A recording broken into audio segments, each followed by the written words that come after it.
Last year's winner was Alexander Amini from Dublin. He was 15 when he won the competition with his work on tennis sensor data analysis. But it didn't stop there, as Donna Sullivan has been finding out.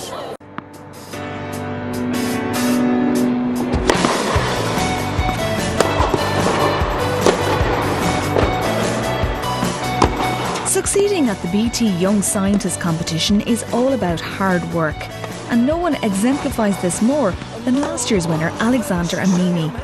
He arrived in Ireland from New York with his family just 2 years ago and quickly set his sights on the competition.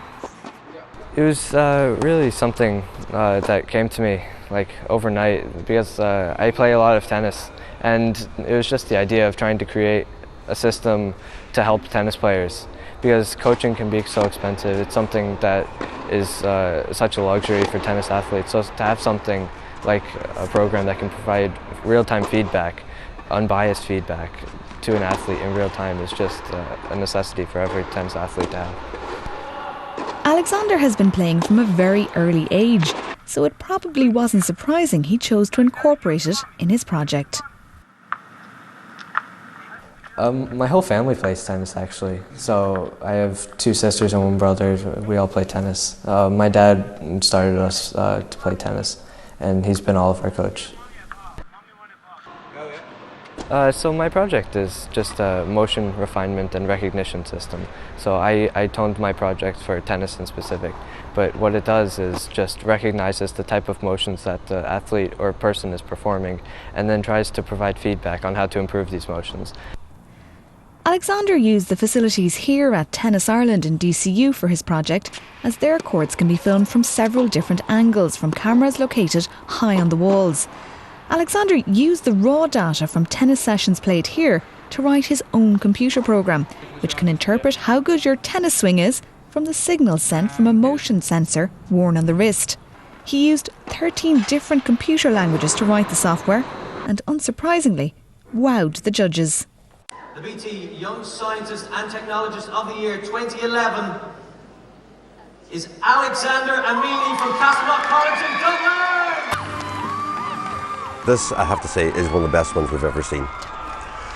In a world level, in terms of research, this is an excellent project. It would compare to an honours undergraduate degree level or even postgraduate degree level research project. He has taken a very complex problem.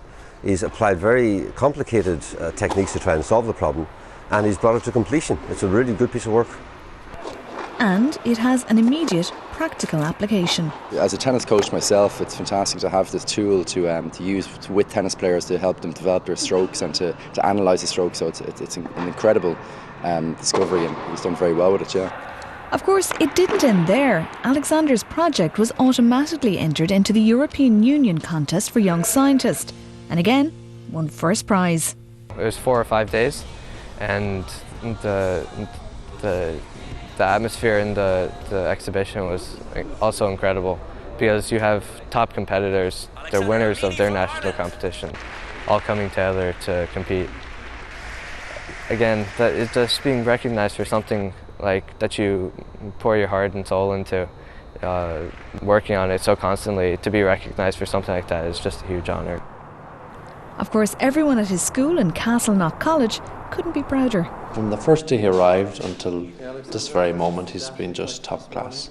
An absolutely excellent student, very dedicated. He said to me on the first day of when he wanted to do the Young Scientist project, "Sir, I'm going to win it," and he won it. I started to laugh, but I shouldn't have. But he's very dedicated. He doesn't sleep. He works and works and works. Nobody actually realises how hard he works. Rising tides lift all boats, and the entry this year, we have never had more entries into the Young Scientists. It also has increased the uptake of science subjects, biology. We have 3 classes doing Leaving Cert biology. The hard work hasn't ended for Alexander though. He skipped a school year in order to do the Leaving Cert early this July, and he's continuing to develop his project. I have 2 patents on my project, and I hope to develop it further in the coming months and years.